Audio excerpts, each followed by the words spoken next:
So welcome to this instalment of Within the Four Walls, a queer lockdown series, a series of intergenerational conversations about the queer experience of lockdown for people who write.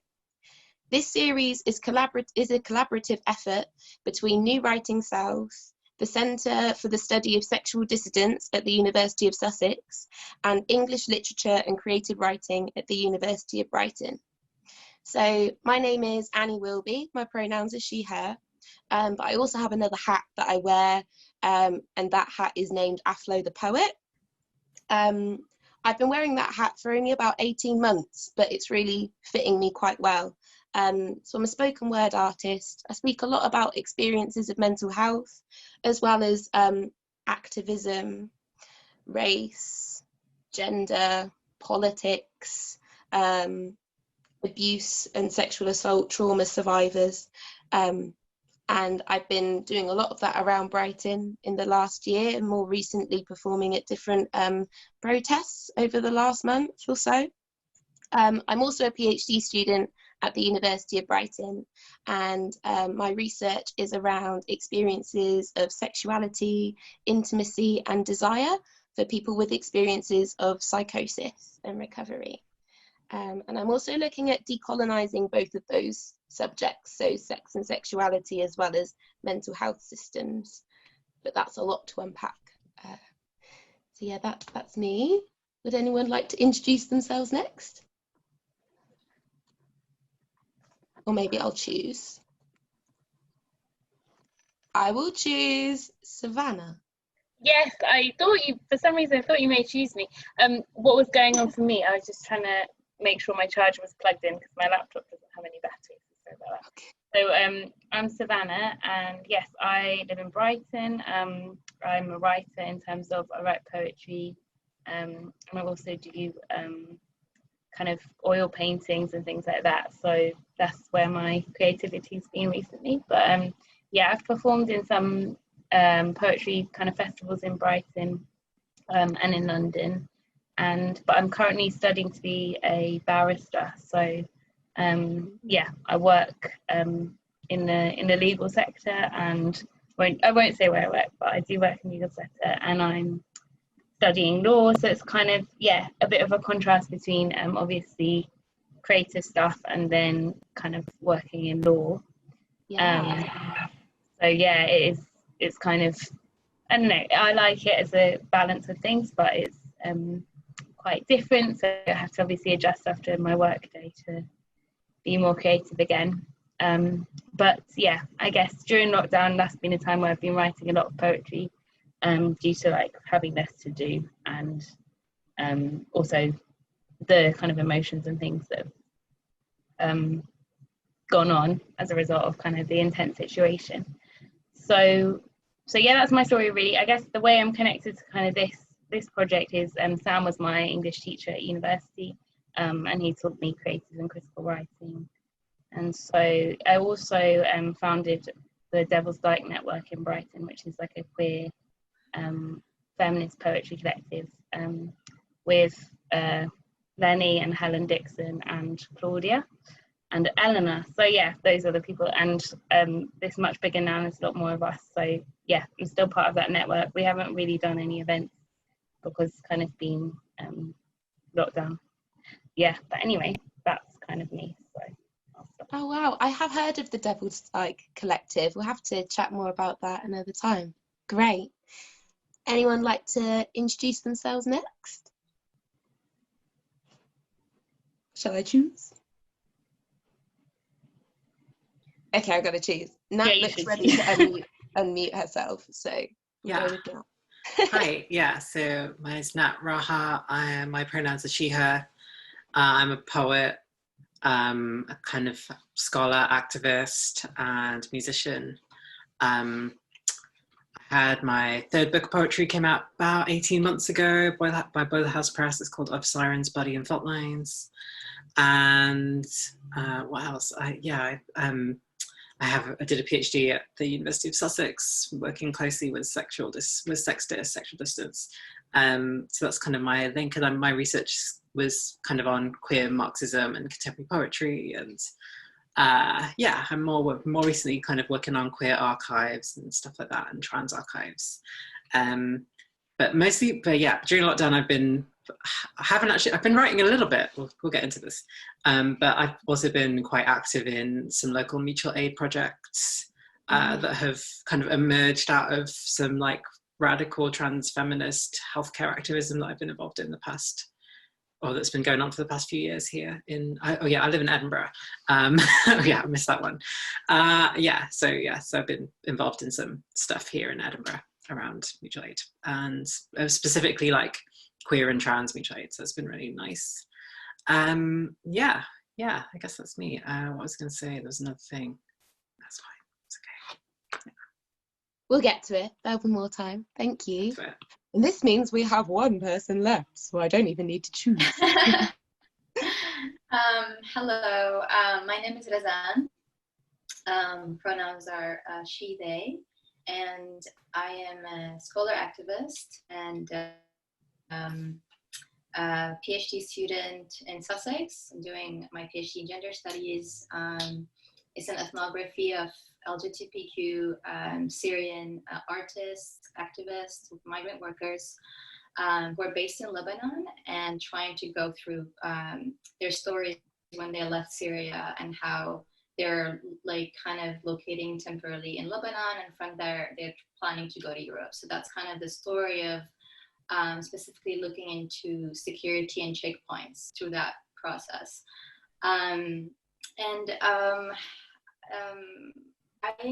I call myself recovering poet. I haven't written poetry in like 10 years, and I've only written in lockdown, which is something we can like talk more. I'm also like, a lot to talk about writing. It's just like, I'm very lucky to be like in a group of poets as well. Just a very, just something really exciting. I love the term recovering poet. That's brilliant. I like to say that everyone is a poet, whether they write or not, but recovering poet is a good one to use. So my first question for everyone, which we've all kind of, I don't think I have, I think we all touched upon it a little bit, was how and where do you usually write? And how has this changed over lockdown? We're all so polite. Okay, I can go. I'm not actually that polite, but I don't know what's happening. Great, go for it. So on where I usually write, so I guess I've written something down, but I could kind of expand on it, I guess. I don't know. It's kind of basically I write on my phone on the notes section. That's how I write for the past kind of, I would say for the past kind of 5 years. But then before that, I only really started writing kind of poems when I was 20, 21. And before that, I would write sort of longer stories or things like that I would handwrite really. But yeah, since I was writing poems, it would mainly be on the notes section of my phone. And that would just be anywhere. So obviously it could be, where I'm usually on the move a lot, or going to different events, or going to different kind of activities or work, whatever, going to visit people. So it'd be on the train or just anywhere in a house or on the beach or something. But obviously in lockdown, so I wasn't going to so many places.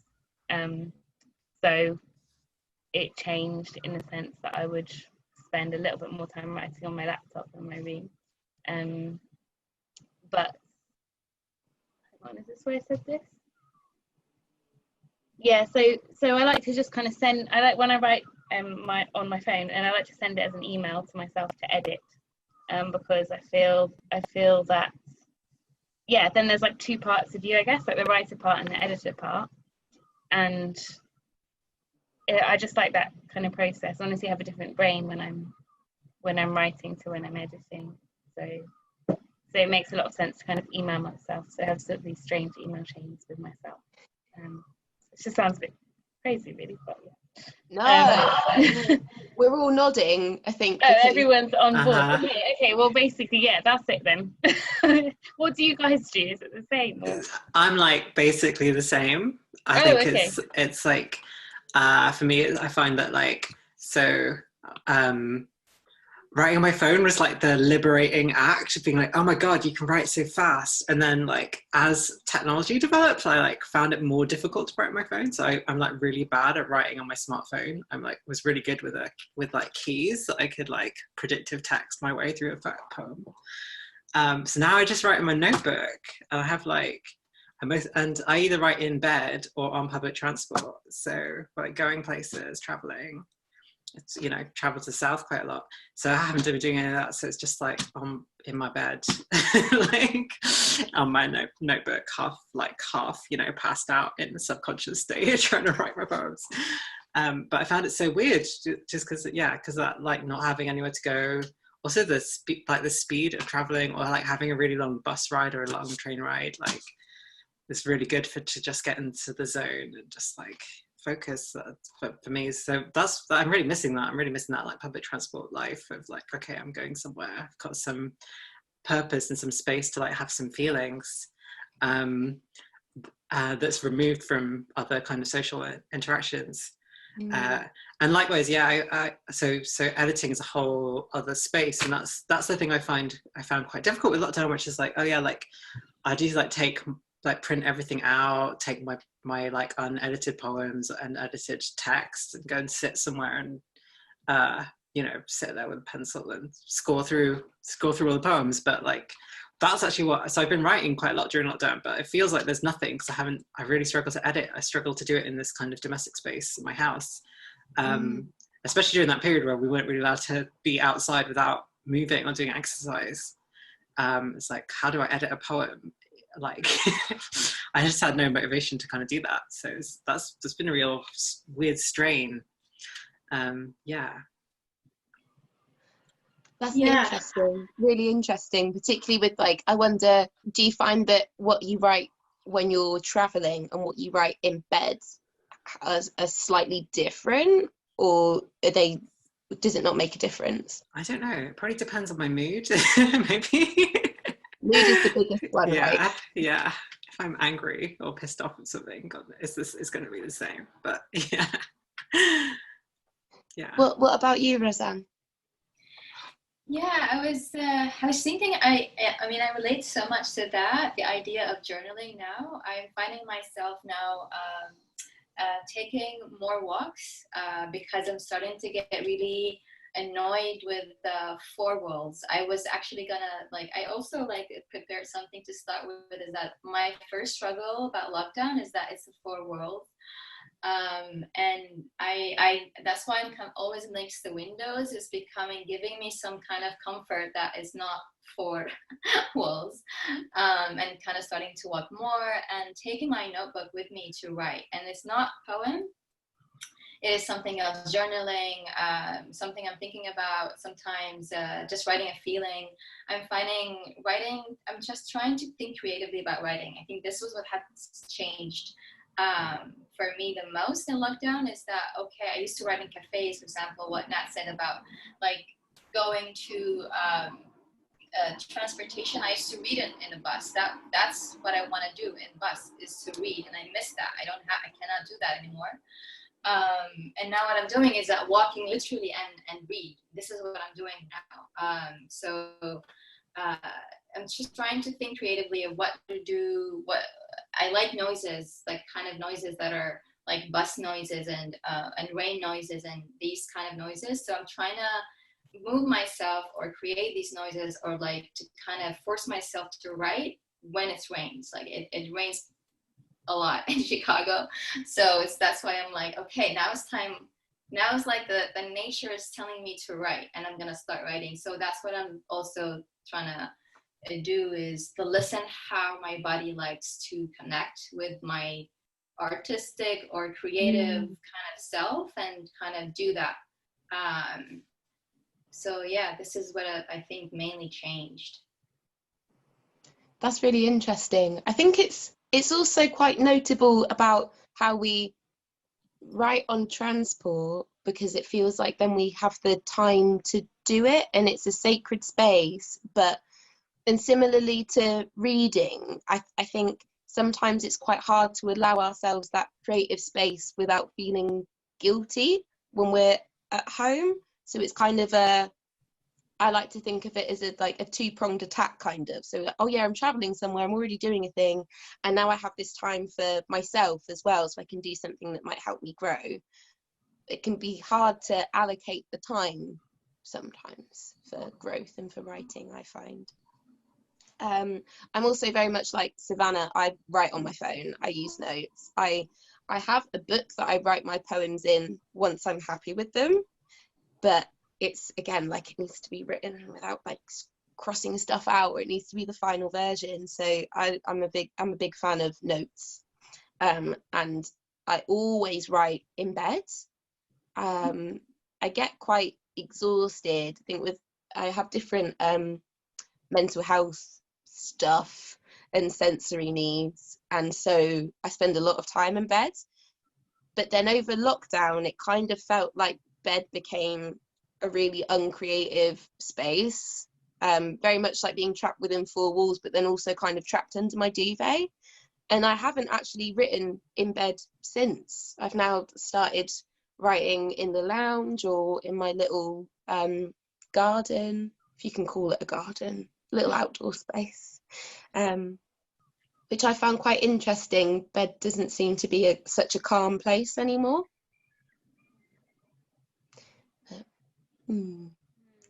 Thinking about if I write in bed, I don't know, like, I think I found that similar sort of I spent so much time in bed over lockdown that I kind of really was, I wouldn't say uninspired, because I did actually write and things like that, but then I would just say that, yeah, it was not a relaxing space, definitely not. And I think what I wrote reflected feeling like trapped and feeling and that I didn't want to be there, and I didn't want to rest, and resting just felt exhausting itself. And I also didn't sleep. Like, I had a lot of insomnia in lockdown, so bed really changed like its meaning, because normally obviously I would just go straight to sleep and then go out and do whatever I was doing, whereas I was sitting up kind of doing whatever in bed for hours and late into the night. So yeah, definitely changed what it meant.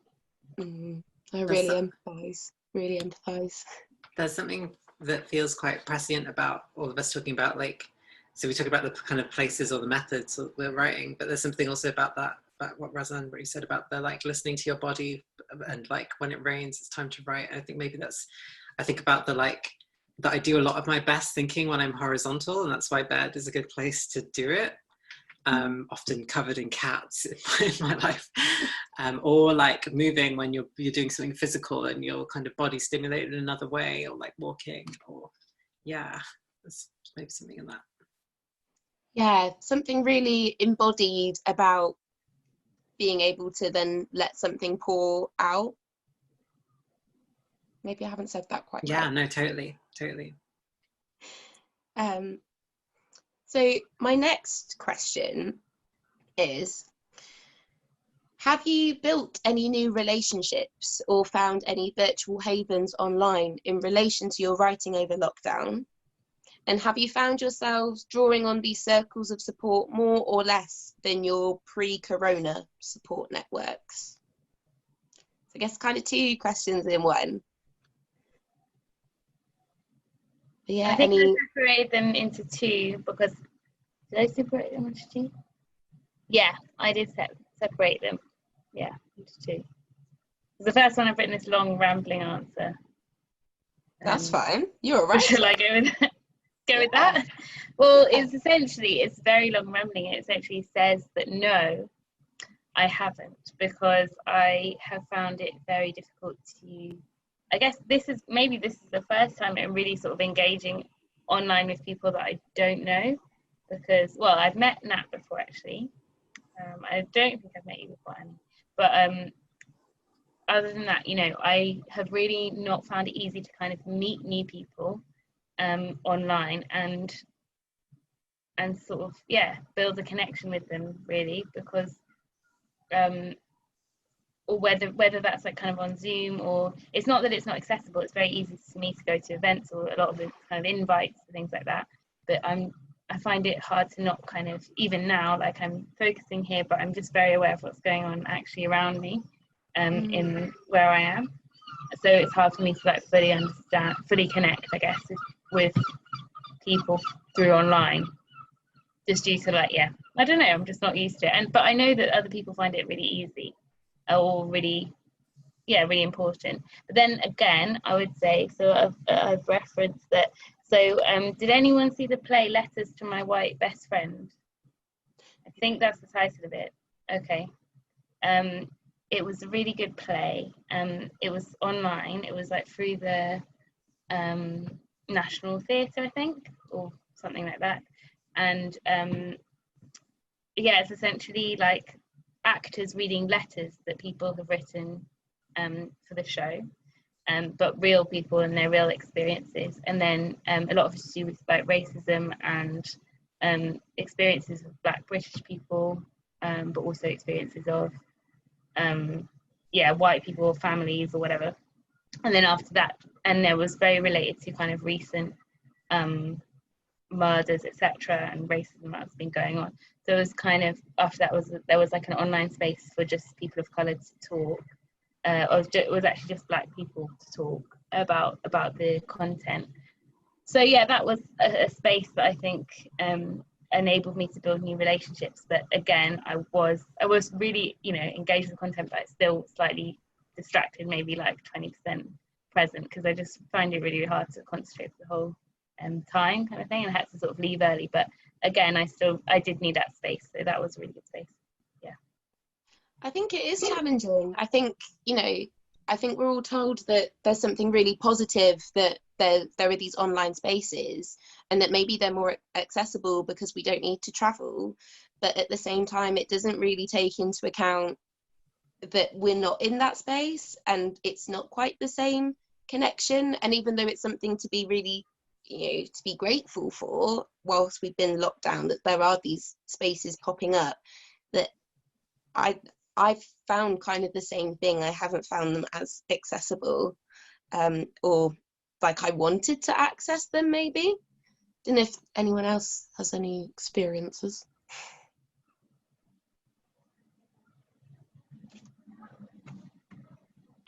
I can go there if you like. Yeah, I think it's been quite mixed. Maybe, and this is the two sides of the question. I've definitely been like, I think in my everyday life, I've been like really focused on my, focused on my like personal connections with people in my immediate vicinity. So on the one hand, like how do we maintain friendships, but also how do we support each other? Because that's the easy, like a lot of my friends have been having really difficult mental health stuff, and you know, we're all trying to just like make sure people are doing all right, especially when there's been, you know, in the depths of lockdown, when we couldn't really do anything, we couldn't really whatever. And then next that is like, I have a lot of my friendships with writers, in particular with other poets, are with people who don't live in the same city as me, don't necessarily live in the UK. And so we already have like quite strong virtual friendships, like spend a lot of time video calling each other, messaging each other on WhatsApp, whatever. So it kind of became like oh yeah, we're all experiencing this in slightly different times in terms of like how coronavirus is spreading. But like that, it was like, oh, we've been building these kind of different forms of friendships and socialities, but like virtually, and also like when we get to spend time together, when we do reading together or something. So that's kind of become this like our recent memories become more precious, and the fact that we can still stay in touch virtually, is that we were doing this anyway, becomes more kind of, it has more of a weight. I think especially when like other people start disappearing from your everyday life with the kind of lockdown scenario, which I think as queers, like it's been very, very pronounced. I think the relationships that I have developed with other writers have been with other queer writers who are like, oh, all of the straight people in my life disappeared, you know, and I'm just by myself and I'm dealing with working virtually and all that kind of stuff. So that's one. So in terms of virtual havens, like I feel pretty grateful to be able to have been tuning into events and just like trying to focus and be like, okay, like watching the event, doing my best to stay attentive and to message friends who are also like signing up to the same things.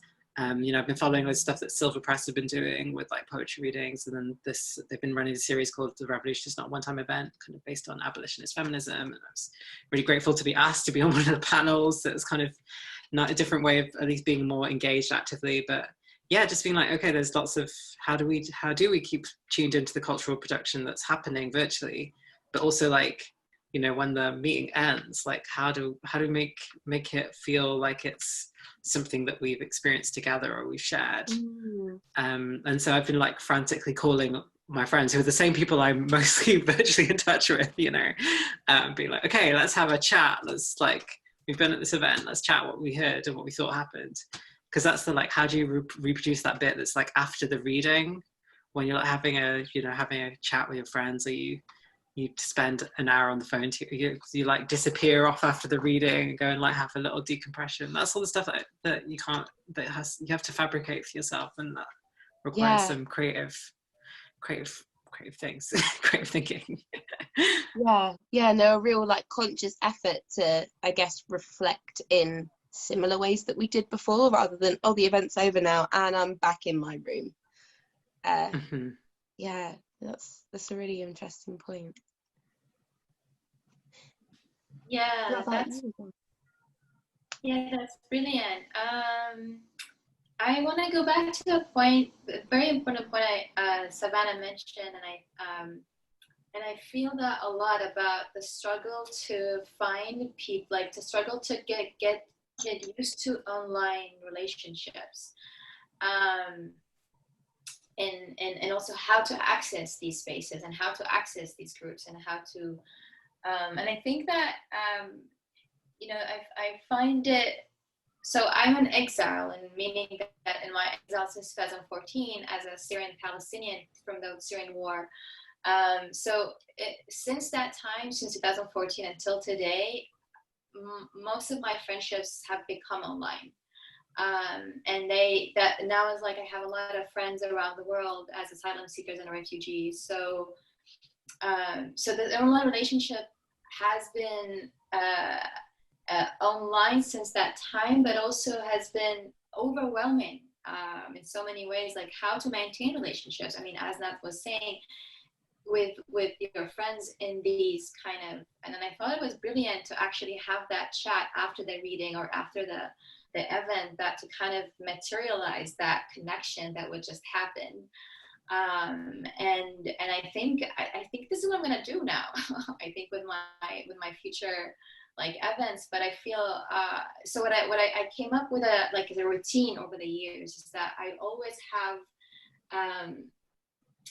someone to talk to during my day, or else I feel like I'll be like, because it's kind of such a need and a demand to have that kind of connection in your life. And lockdown, then I think it was a skill for me to kind of use that skill I built over the years and to build those connections. But I think what changed is that I am becoming hyper. There was a moment I was becoming hyper to do it because I was feeling a need to be in spaces that I may not want to be in those spaces because with maybe kind of concerns or political issues, but I would yet be part of them because I need to have that connection. So it's kind of like lockdown doesn't, like, it kind of creates spaces and also at the same time it doesn't allow you to access spaces, but also it kind of pushes you to be in spaces that you don't want to be, you know. So that kind of what I feel is a bit happened to me. And now when I'm in a space, wait, what are you doing? Because I've learned so much about my energy in lockdown that I want to reserve it. And now I'm starting to talk to people telling I'm going to reserve my energy from now on. I'm going to do this.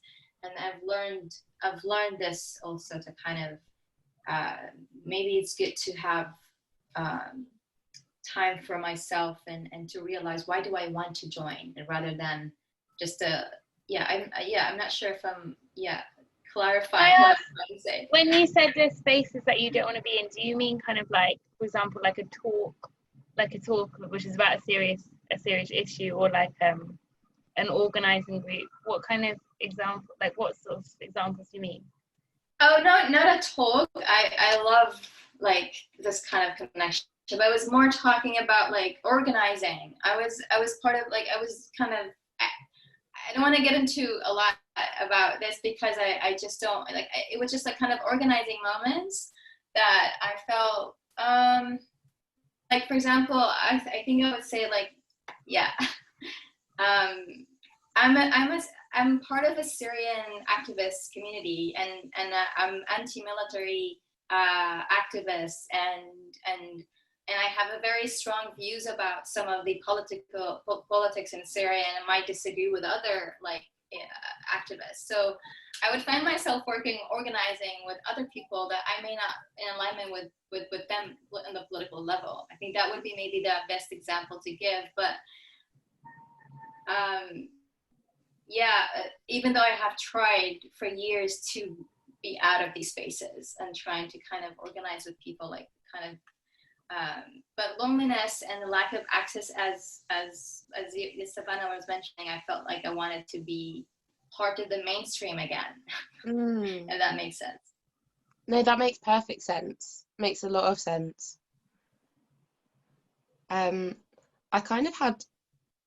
I went the other way. Rather than going to people that I already knew I didn't want to go to, I ended up in an entirely different group. I saw a friend on social media was doing these rap challenges, and I've always wanted to be a rapper, but didn't think I could do it and didn't think I could write to music. So I was like, oh, like, how do you join in? What's the rules? And every night you'd have an hour to write 16 bars to a particular instrumental, but there would be 8 random words that would be chosen that you had to incorporate. And I was like, well, okay, let's join the group and give it a go. And it went all right. I didn't realise it was a battle rap group, like not just rap, but like battle rap. Like, I will rip you to shreds. I'm going to talk about your mother and all this stuff. And it was cool because it got me to write in a way that I hadn't before, and I was talking to people that maybe I wouldn't necessarily talk to before, or if someone tried to chat to me online and I knew that they were in that group, maybe I would have ignored them before or blocked them before, but I was like, oh no, okay, like maybe we have common ground. But then I guess as my time in the group then went on, I felt more and more out of alignment with the other people that were in that group. For example, being queer, I didn't feel like I was then able to share certain parts of my experience or how I feel and what I was writing about because it was being shared specifically to that group. So I haven't engaged with it in the last couple of months, but I was really thankful that I found that at the beginning of lockdown to sort of everything felt different in such an awful way, but this felt different in a way that was like, oh, I'm doing a thing that I didn't think I could do. So I'm very grateful for the opportunity. But yeah, I've sort of taken what I needed from that and moved on to try and find pastures that maybe fit with the rest of me. So I guess that kind of leads on to my next question. So when you're looking for creative outlets, do you consciously search for queer spaces, people of colour spaces, or cutie poc spaces? So queer, trans, intersex, people of colour. Do we actively look for spaces that fit with parts of our identity? And how would you say they differ to spaces that don't tailor to marginalised identities?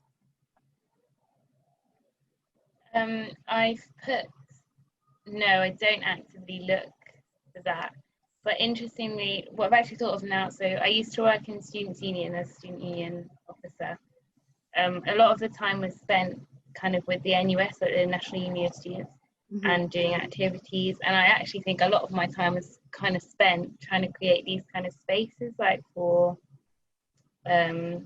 specific marginalised groups kind of thing, either to kind of increase space marginalised groups within, I don't know, certain institutions, or just to create space for for groups, yeah, exactly, which shared like queer, for example, POC, or yeah, just basically Black students, or QTPOC or whatever. It was a lot of my time spent on that. But then, when I apply it to myself, and I so I obviously think it's important because I did put in effort to that.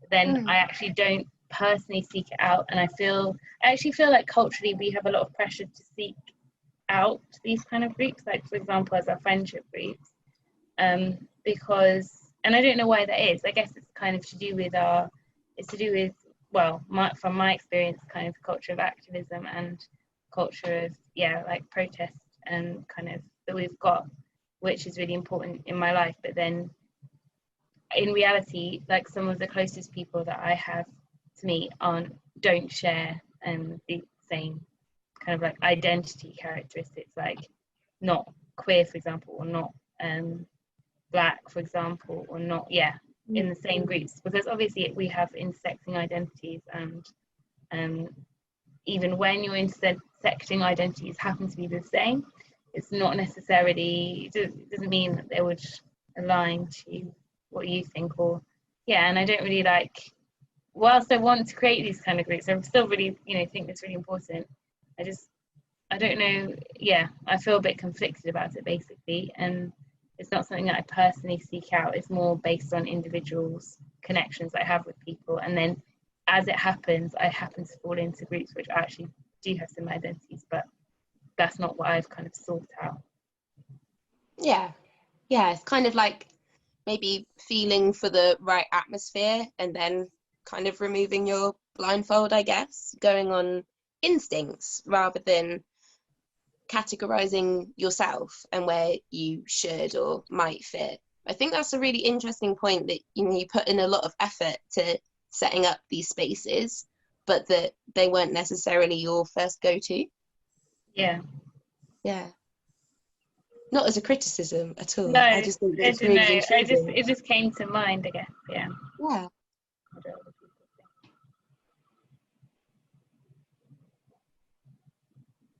Yeah, I think for me, I think I've kind of been, I guess, like fortunate to a degree, but like a lot of my friendships that are particularly like where writing or creativity is kind of at the center of those friendships have formed with other like queer and trans or other people of color.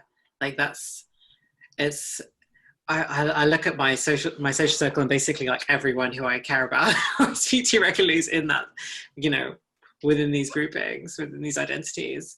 But in terms of like a more concrete creative space, I don't know if that's, maybe that's just me, maybe I'm a bit more introverted in that sense. Like the spaces where I find friendships are a space of creativity, or are the spaces that encourage me to be creative, or that I get to bounce creative ideas off, or we start plotting and before we know it, we've produced a zine or something.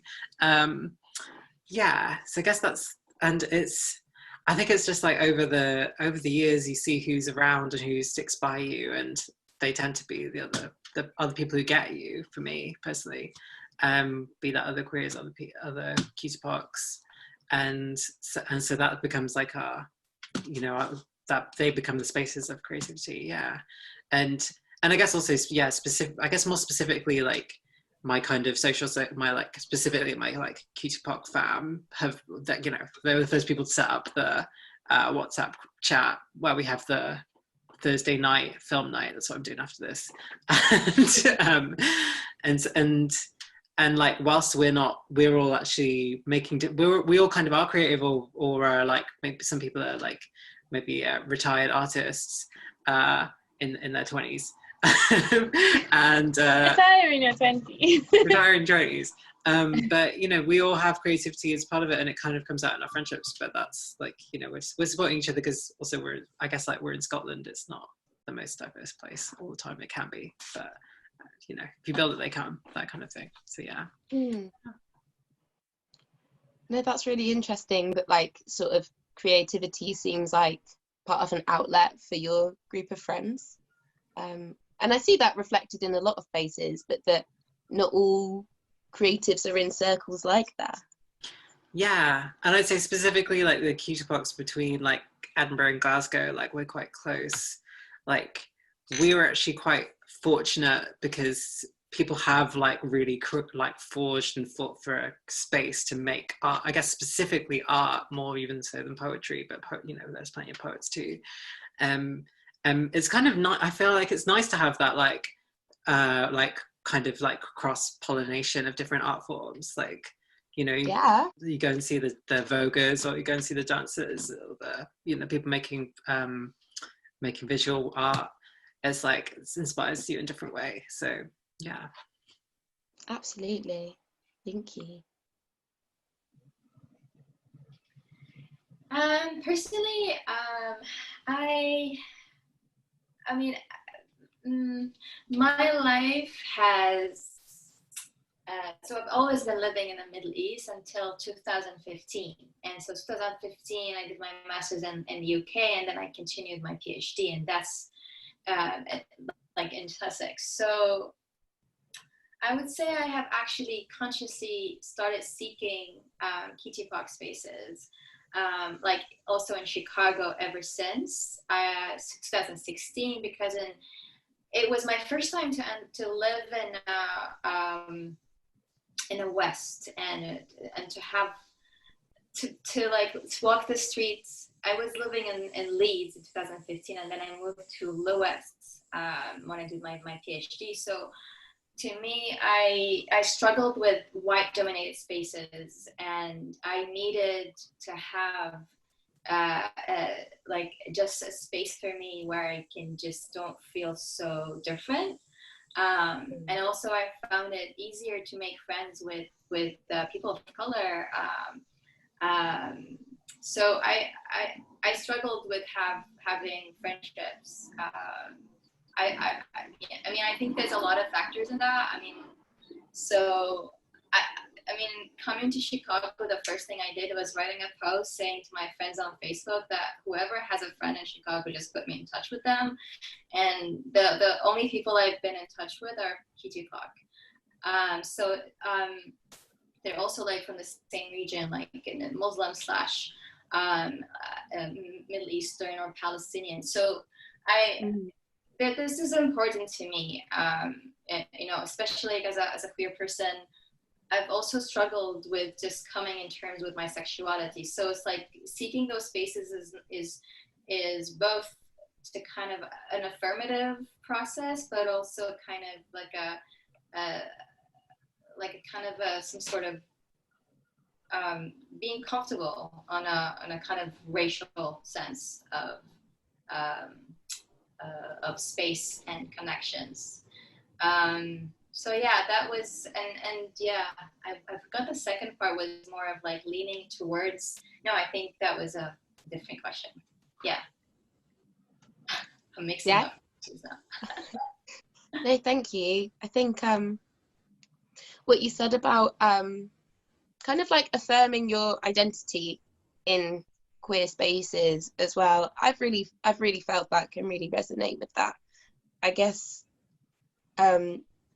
being a queer person who has predominantly been in, you know, relationships when it's official with men has then made me doubt my queerness, and I've only felt reassurance from other queer people in that respect. I haven't been able to find it within myself or within the things that I've read online, because it's sort of,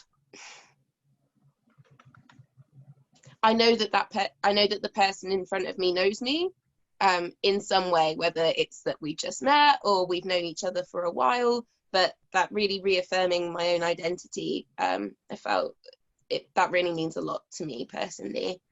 And I haven't, I guess before this year, I wasn't actively searching for any queer spaces, Black spaces or QTPOC spaces in which to be creative. And I guess that's because I saw Brighton as being so white, and going to different open mics, I'd usually be the only person of colour, and that would always get a particular reaction, which was great for me. It meant that everyone loved my work. I'm like, oh, you've never heard anything like you. And it's like, I think if you listen to other poets of colour, you might find that a lot of what I'm saying is not revolutionary.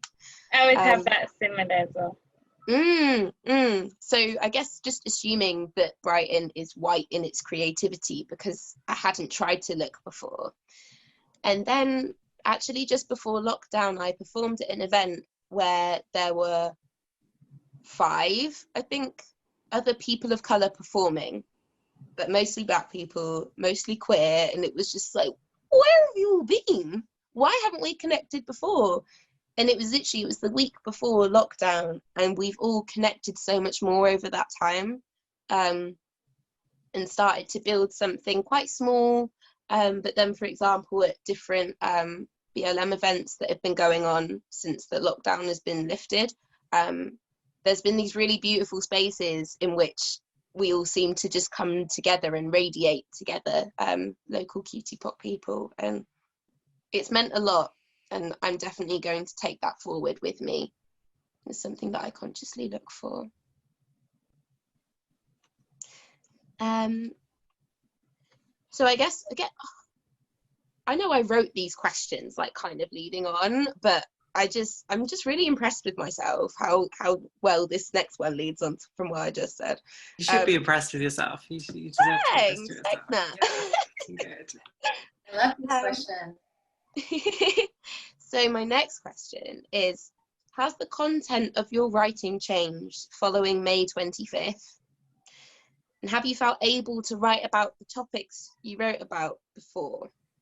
So I think we all know what happened on May 25th, but just in case for anyone who's watching, I'm referring to the murder of George Floyd, and how this has sent real shockwaves around the world in lots of different communities, and a lot of more localized work has then been popping up all over the globe as a result of these tragic circumstances. So yeah, back to my question: has your writing changed following May 25th?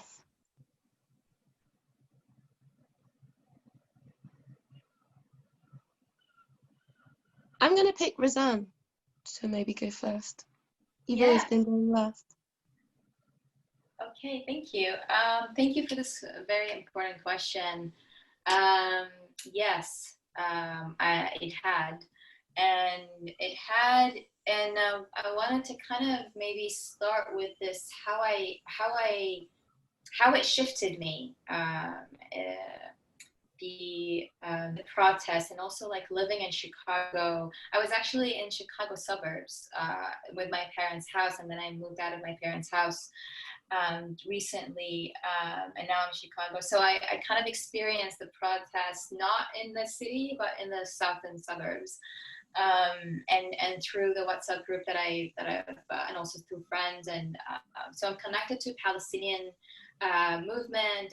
I'm connected to the Palestinian queer movement, who are like working as well and organizing within communities about to address anti-Blackness within communities, within Swana, Arab, Muslim, Middle Eastern communities. And I think this has listening to the conversations, there's been a lot of challenging, including myself, for starting to challenge our families and like to kind of denormalize vocabulary. So there's a lot of activism been happening within the community, and the pages on Instagram started to change and started to actually more be engaging with the protests and organizing with the protests and talk about anti-Blackness. And without talking about anti-Blackness, we cannot really talk about anti-racist kind of like a revolutionary kind of movement. So in my writing, I started to be more conscious that racism is embedded and we need to unlearn it on the everyday.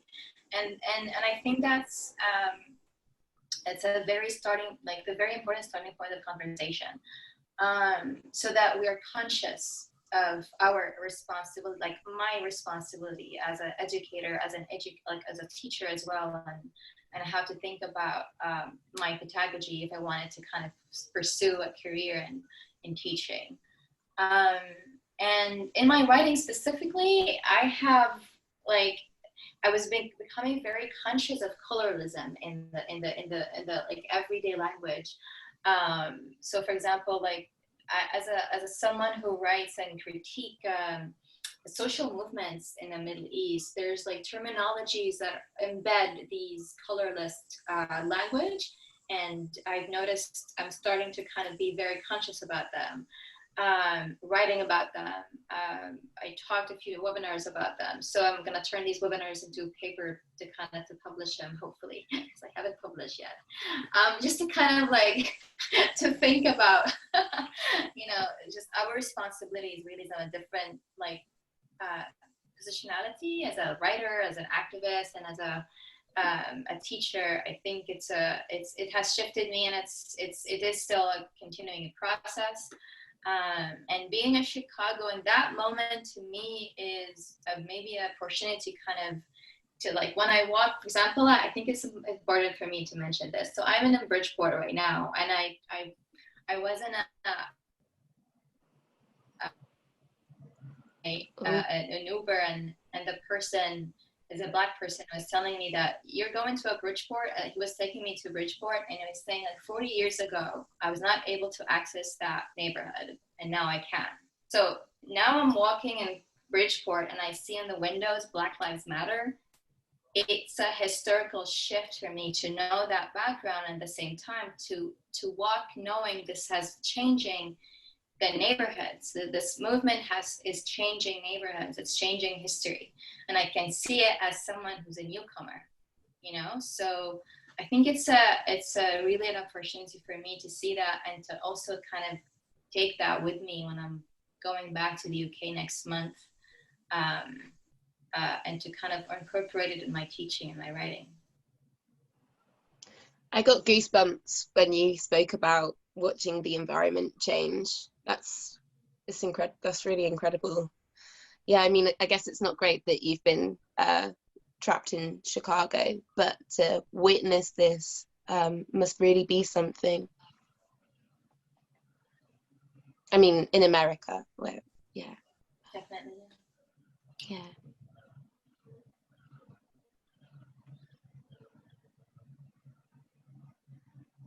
Savannah, would you like to, do you feel like your writing has changed at all following May 25th?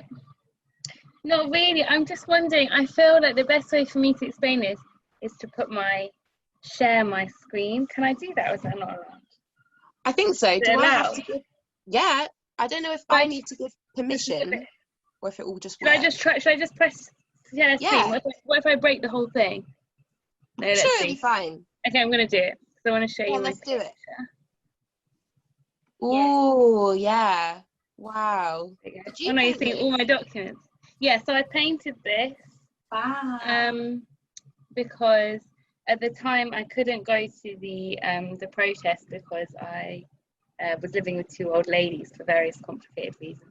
But yeah, so I feel like it expresses my kind of change in writing, and but it's taken from one of the protests that was going on. So my friend went and sent it to me, and then I stayed up all night. I think it wasn't on May 25th, but it was like a couple of days after, when there was the first kind of protest in London, and I stayed up all night painting this. And then I'd written a couple of more poems about it, but I would say what I wrote in the prompt document is that no, not really, my writing didn't really change, because I felt like these topics always kind of surface all the time for us. And yes, there was more kind of, it was more at the forefront of your mind because everyone was talking about it, but also for me that was more in a frustrating way, because I feel like nothing very new is kind of being said. I mean, actually some exciting things are happening, which is good, like for example, you know, even, you know, more people were talking about it than were before, and like certain schools were thinking about making changes than ever before, and like all these statues were kind of coming down, so that was obviously good. But then in terms of like the topics that were explored, I don't think it really changed my writing, and then there's some stuff that will always come up, and even like the language, even like the I can't breathe that I put there, like that was not from, first of all, from George Floyd, it was from Eric Garner, and I think it wasn't even from him, it was from somebody else before that. So but that was the first time I personally heard it, was Eric Garner. So yeah, I'm going to stop sharing my screen now, but I felt like that was a good illustration of my thank you so much for sharing. Thank you so much. It's gorgeous. Can I stop? Pause, share? Oh God. I think it's stop, maybe, and then we might go back to all of our faces. Stop share. Found it. Yeah. Right. Thank you so much. Yeah. Thank you. It's beautiful. Really resonated with what you were saying as well. I think it was beautiful to see all the more people being active, but then really frustrating when people would say things like, it's just so shocking. Yeah. You're only shocked if you haven't been paying attention to what's been going on for the last, I don't know, your entire life. But yeah, so Nat, what did you have for this? My kind of response is also kind of a not really. I think the thing that changed for me was that this kind of sentiment for me kind of changed in 2014 around the deaths of Mike Brown and Eric Garner. And I was living in London at the time, in South London. I was present at a number of kind of Black Lives Matter protests at the time. And that I, at the time, I was also trying to write some of that feeling into my work. There's a poem I wrote about, like, this kind of a amalgamation of just some of the moments of those protests, because it felt like that at the moment of collective mourning of the loss of Mike Brown and Eric Garner was also these kind of moments of collective power, and that felt really incredible. And that's like the first time I was really involved in like a major anti-racist protest or movement. And my friends got arrested, and so, but I really felt that like sentiment, that sense of like what the collective power of like particularly like young Black and brown women in London, like who are young, like in their like teenagers and stuff, and being around them and feeling like their power, and also trying to encourage them as well simultaneously in those moments. So that's like that kind of moment really shaped my writing at that time, and that's like had a long lasting effect in terms of like what I feel able to write. So in this moment now in 2020, it's felt like I don't know if my writing's, I've definitely I've been having a lot of different conversations as well with people, specifically with family, say the difficult conversations about anti-Blackness, and also challenging some of it's challenging anti-Blackness and Islamophobia, I think, particularly in some of the South Asian communities, and that's a whole other conversation.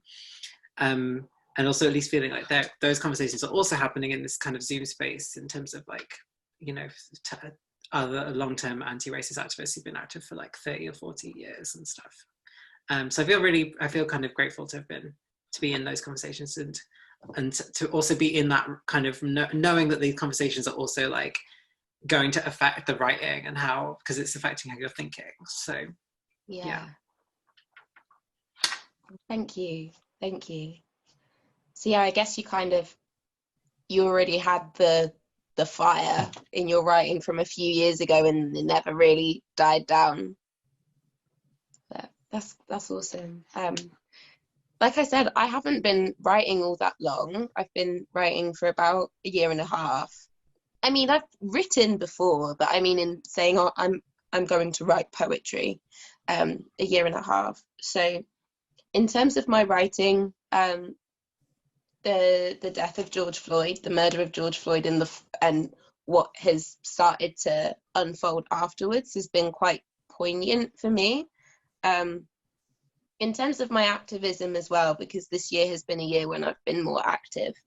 But I guess I wrote this question for me, or I guess asking if other people felt the same, because I haven't been able to write about anything else since, I think, early May or April, when it was still lockdown. I was still doing my rapping. I started to write more about relationships because they felt easier to rap about, or I don't know, that seems like a common topic. I'm not going to rap about how much stuff I have, because that's not true. So I'll rap about relationship. And yeah, that's all. I haven't even wanted to write about those things, but trying to go back to pieces that I hadn't finished, it felt disingenuous. And I haven't been able to write a lot. I've only written maybe 3 or 4 poems, but they've all then immediately gone up and become something. And I've shared them at protests, and it's felt like a lot more than what I used to write about. Even though everything I wrote about before was kind of activism, maybe it wasn't on people's radars. But now that the content is on people's radars, there seems to be a slightly different reaction to what I write. And I guess I'm feeding off of that a bit.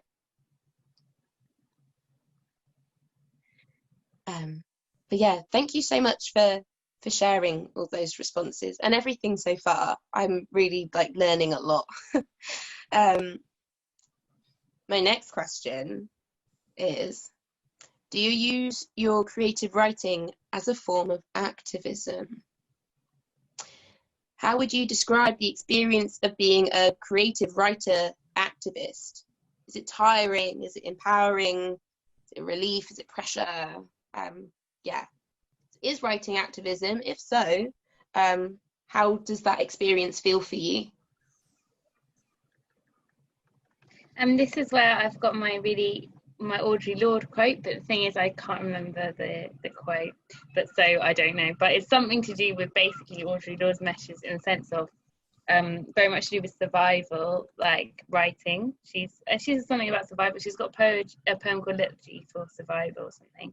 That's what comes to mind, because I feel that I do write for myself rather than kind of for other people. Like, it is more of a survival thing, and I don't have a lot of interest in sharing with other people like my work. Now I've started to share it more, but it's more with kind of close people that I know, or I have been sharing my work in public when it's been sort of asked to read, or been asked to read, or something like that, or been asked to publish, but I wouldn't actively go out to share my work, which I think seems a bit counterintuitive when you're thinking of it as activism. But I more think of it's activism in the sense of it's self-preservation, I guess, and that's kind of an activist. Have I almost got the quote? I know the quote. It's on my wall. It's on my wall. Well, why don't you just say it then, instead of leaving me here floundering? Sorry, I didn't know if it was the same one. I didn't want to assume. Yeah, say the quote. Okay. Caring for myself is not self-indulgence. It is self-preservation, and that is an act of political warfare. Exactly. So that is exactly what I wanted to say. And yeah, it's quite. I'm not someone who's good at self-care in terms of. I'm very much I don't really understand the idea of sort of time off or having a break, but I can do writing, and I do think that is my self-care, because I do really feel like I need to do it. And whatever happens with it after that, it's not really a bother to me, but I do feel like it really helps me kind of get through the day. No, that's great. I love that. I love that so much, and I'm glad that we were thinking of the same quote, so it was I really want to know what one it is. Yeah. But yeah, I think we forget that, or I say we, because I'm talking about me, and you've reminded me. I think it's quite easy to forget when other people maybe see you as a writer and see you as sharing things, that actually you can write stuff and not share it with anyone. It can just be for you. Thank you.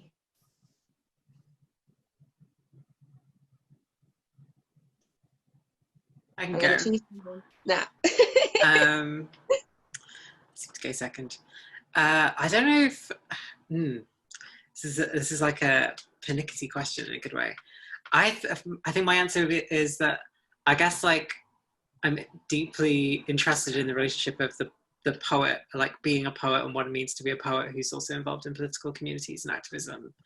And on the one hand, I know the kind of the work I've been writing, particularly for the last few years, last couple of years, 2 or 3 years, I'm kind of directly responding to, I think, some of the political context facing, I guess, particularly women of color feminists, trans people of color, trans people, trans feminists, non-binary folks, in terms of the like kind of like, I wouldn't really call it a turf war so much, not that aspect so much, but like the right-wing attack that's happening through the media.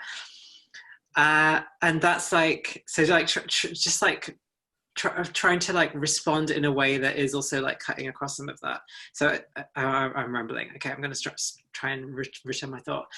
There's something for me about like my like being a poet and being political means that on the one hand, it's like you can't just stand by and just go and read your poems at the like nice literary place, you know. So if you're in that space, like how does bringing a certain politic, bringing a certain kind of body politic into that space disrupt it?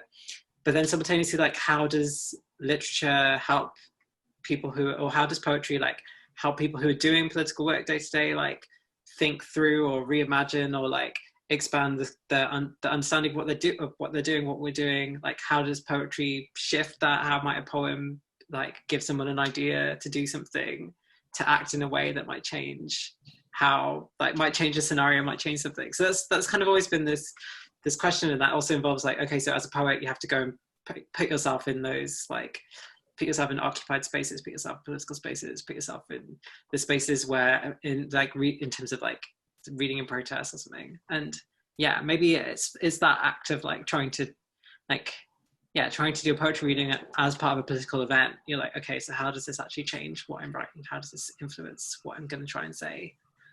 Yeah, so these things are always kind of like interrelated and flipping over, and you know, and I'm interested in that. Yeah, so like getting the poets to come do a reading at the autonomous center or something, and seeing like who turns up is always quite an interesting question. Yeah, so I think it's that mix of like, I'd say it can be empowering and it can be exciting and energizing. It's not always easy, but it's the rewards are in the world that we're creating for each other, right? Or like in the work that we're putting out into it. And sometimes it's the poems themselves that do that work for us and build the relationships about the poem. It's not about us as writers, it's about where the poem goes. I love that so much. The rewards are in the worlds that we are creating for ourselves. I'm gonna tap that in. I really like that. Thank you. Yeah, click, click, click, click, click. I quote you on that. Razan, would you say your writing is a form of activism? How does it feel for you? It used to be. I would say it was. So my writing has gone through phases. I started writing as a journal writing, and then it developed into blogging. And the blogging then transformed into a kind of activism when it, like the uprising that happened in the region, a so-called Arab uprising.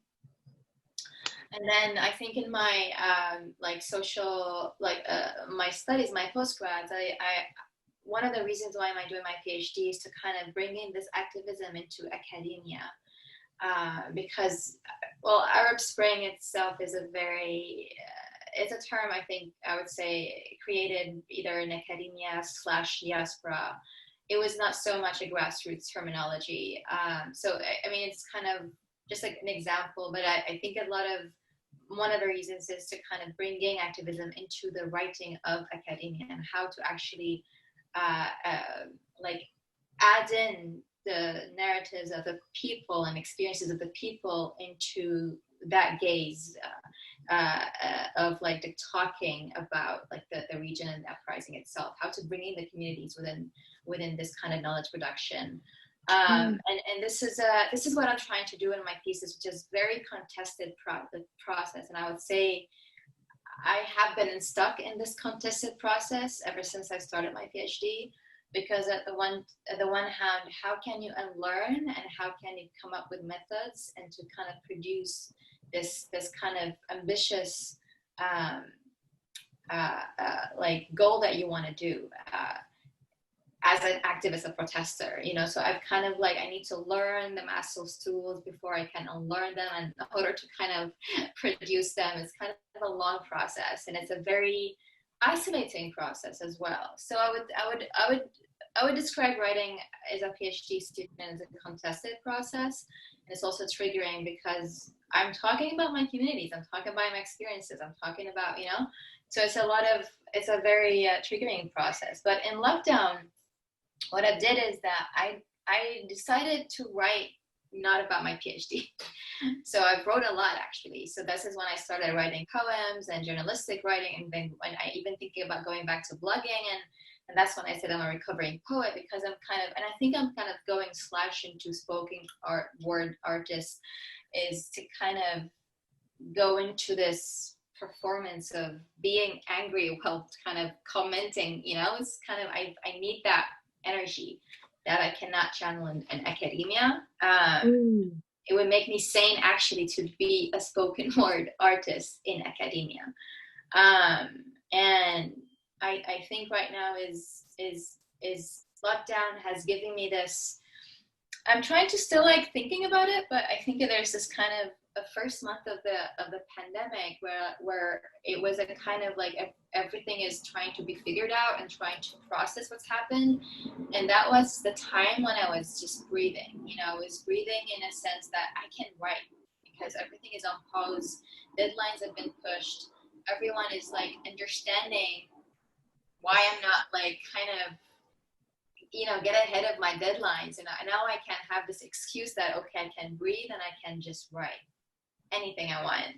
So that's when I wrote the poems, and that's when I wrote everything. So it seems like I miss writing in a different way. So that's why I'm like, okay, maybe Razan, you should write your journal writing about how to write a PhD while you're writing your PhD. I think this is what kind of I came up with right now, is kind of writing my reflections when I'm writing my PhD, because yeah, I think this is what I needed. Yeah, that would be my answer. I get you so much. I think academic writing, as much as like, again, finding your topic, you know, it's really important and it's a form of activism, but it's also quite triggering. Again, in a different way, that's something that I can relate to. And so writing academically, I find more challenging. I see it as activism, but I feel like more of an imposter in academia. I don't know if that's something that everyone else can relate to, but really feeling like I'm a fraud. And actually with spoken word, that's the first time that I haven't felt like a fraud. I felt like, oh, I'm just doing it and this is great and it's natural and I feel like I know what I'm doing. And I guess it's the contrast between the two of feeling like, yeah, I've got this is me, this is just me, to wait, they're going to find out that I shouldn't have gotten into doing this PhD. They're going to find out when they read what I've written and that it's not good enough. Whereas feeling like I know my poetry is good enough. So it's a difficult space to be in, particularly then when you have deadlines. And so I guess that's a good thing that you had them relaxed and you could explore more and be creative in your writing. I see poetry as activism regardless, or I see my idea of decolonized poetry as activism regardless. And I say that because I think there's a very colonial type of poetry that I've actually seen a lot of at various open mic nights around Brighton, or it seems, I'm trying to say this in a way that isn't too simplified or tearing people apart. Nat's laughing. Maybe you know. I was like, isn't too libelous. A bit too libelous. Yeah, I'll mention any names. It's okay. I'm not going to mention any names. No. But I mean, sonnets, for example. Like, I know now that a sonnet is 14 lines, but I didn't know that before. And that felt like to me that then maybe I was a fraud and that I couldn't do poetry because I don't know all the rules, all the potential rules that I'm not following, and that it's just something that I'm carving out as I go. Where am I going with this?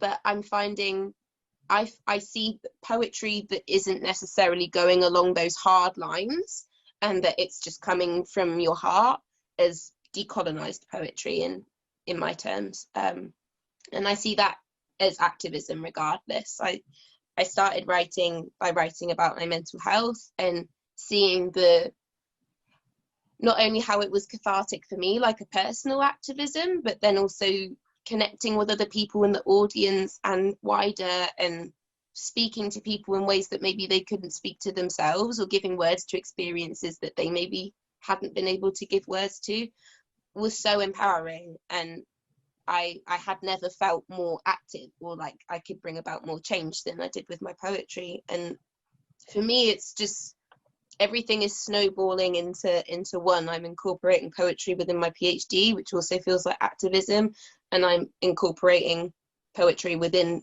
my wider activism. So they seem really inseparable. And while I love that, and it's an empowering experience for me, and I believe I empower other people, and believe that, it feels like a pressure at times to always have something new to share, maybe. And again, I think that I can learn a lot from Savannah, and from what you both have mentioned as well, about maybe writing more for yourself, and that it's not just about, it needs to be presented to other people. So thank you. I'm loving this, but I only have one more question. And my final question is, if you feel comfortable sharing, how and where do you find comfort and relief in amongst, just wildly, but in amongst all the traumas of 2020? Where do you find comfort or relief? I'm waiting for you to pick. You're waiting for me to pick? Okay. This feels like a really tough question to spring on someone. So I'm going to say something, and then maybe we can flow from there. I'm really finding comfort in other people, particularly other people of colour and other queer people, particularly the QT-POC intersection. I really relate to what Nat was saying earlier, and that a lot of the QT-POC people I know are quite creative, and more expressive in how they're feeling, I guess. So it's been easier for me to empathise and connect, and for other people's words to match my experiences. And I've really found comfort and relief in not feeling alone. And a lot of that has come from creative spaces and other QT-POC people. So yeah, other people is where I find my comfort. Very codependent. I think those same people, and what they're doing, like what we're doing, what Black people are doing, what people of colour are doing on a global level. And when I see other friends feeling bleak, I'm like, this is again like building the world that we want to see, building the forms of challenging the forms of oppression and violence and injustice that we need to be always challenging, but seeing that in a way that does feel different. I think one of the moments of that felt really, really important is in June, when there's the 15,000 people attended the Black Trans Lives Matter demo in Brooklyn, and then there's a huge demo in London that happened just shortly afterwards. And even though I wasn't at either of those events, kind of seeing them unfold and seeing what that transformation was about, that was really, that fills me with hope. And transformation was such a key word for that as well, right? Because it's hopefully transforming the world going forward, but that formation in respect of trans lives and Black trans lives, and the motion in that as well, the movement. Yeah, beautiful, really important.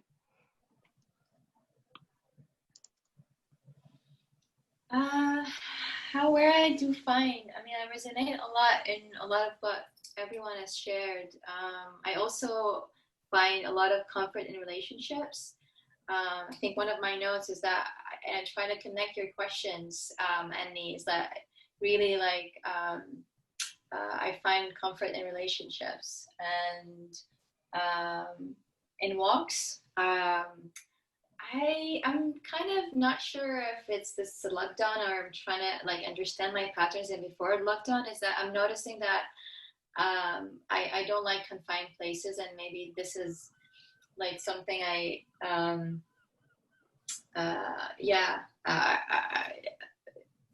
just like kind of I'm understanding that I need to do more walks, and this actually reminds me of Damascus at home, is that I used to walk a lot, and now walking is giving me comfort. You know, it's kind of, I sometimes talk about the act of walking is an act of home, a walk of home, is that I connect like walking in Chicago or in Brighton or in Lewis or in campus is kind of walk while I was walking in Damascus.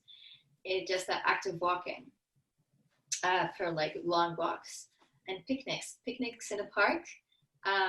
So something I like about Brighton is the parks, a lot of parks, and also in Chicago and the suburbs, there's a lot of parks. So I'm very grateful for the parks, which is something that a lot of communities in our region, in Syria and Lebanon and Palestine, we do not have access to parks because they've been privatized, have been like monopolized by the government. So not that things are not happening, like that the States and the US and the UK have not been privatizing public spaces, but kind of the park specifically is not even an option to people in my community back home. So I'm really grateful to have a park and to walk and just take my book and read in the morning. I take a book and read in the morning and take my coffee with me. So I'm kind of like doing all of these sort of new routines of being more in public spaces. And investing in meaningful relationships. I think these are also like getting dressed, like the way I wanted to get dressed is such a part of my identity and my sexuality, which is something I was not able to do in my parents' home, to be honest. So I'm now like, I'm just gonna, every day I walk, I wear something different that I wanted to wear, and just to express myself in a way that differently than I did back home. And it's such a extra for like femmes of color to kind of, you know, to navigate. It's just, but you know, I think this is something to, I'm unapologetic about. Continue to be. Continue to be. Thank you. Thank you so much. So basically the same for me, really, like as what many of you said in terms of other people, like basically my friends and my kind of chosen family, and I think also a lot definitely in doing art, and already said in writing. But yeah, definitely I think something about like painting was just really easy to kind of do, as opposed to, yeah, it's much more physical, I suppose. So, you know, you go into kind of a different zone. It's a bit strange, but then, yeah, I would feel like in a very different zone, and I would only focus on kind of visual rather than be thinking about deep kind of complications and kind of overthinking things. It would be much more physical, much more visual. So yeah, and also just kind of like alcohol and cigarettes and coffee. So yeah, those are key, definitely. I wouldn't get through that. Honesty, I like it. Yeah, gotta be honest. Yeah. But right, painting, I think there's also, that was a really interesting point that you said about, like, I guess kind of clearing your mind, because everything that you need to focus on is kind of in front of you in that way, and it's not necessarily in words or language, especially when it's something that's so detailed. For example, you're painting an eye, or you're just painting like some really small flowers or something. It's just I would like listen to some music or listen to like an audiobook or even like watch a film, and the only two things kind of in your mind and then is that image and then whatever you're hearing, and really it's you get sort of really fixated, so it's quite hard to focus on anything else, for me anyway. Maybe that's just lack of sleep as well. But yeah, I think it's quite relieving if you don't want to think about these other traumatic issues that are going on. No, right, a real escape. Wow, we've been talking for a long time. Thank you so much. This has been like such a fruitful conversation for me. I mean, I was expecting to gain from it, not wanting to take, but I was expecting to gain, and I wasn't wrong. I just really want to say thank you so much for all of your time from Chicago and Edinburgh and down the road in Brighton. This has been really beautiful. I just wondered if there was any like closing points anyone wanted to share. Just thank you very much for your hosting and your questions, which are really interesting. Yeah, thank you. Thank you for being so warm and beautiful and facilitating. And I also gained a lot and learned a lot. We're going to have to stay in touch after this. Yeah, please stay in touch. Yeah, definitely. I'm keeping all your emails. I will be in touch. I feel very full left, and like, you know, this conversation's gone straight to the heart. Yeah, thank you all. So I'm going to tap it all in. This is something my therapist told me to do, and it really helped. When you say something good about yourself, or when you hear something that's beautiful, you just repeat it and tap it in. Or you can do a little butterfly hand and tap it on your chest. That's my parting gift in response to all of the gifts that you have given me today. So thank you. I'm going to stop the recording now, and maybe we can all say bye. I'll do a little way. Bye. Bye. Bye. Thank you so much. Lots of love and lots of solidarity.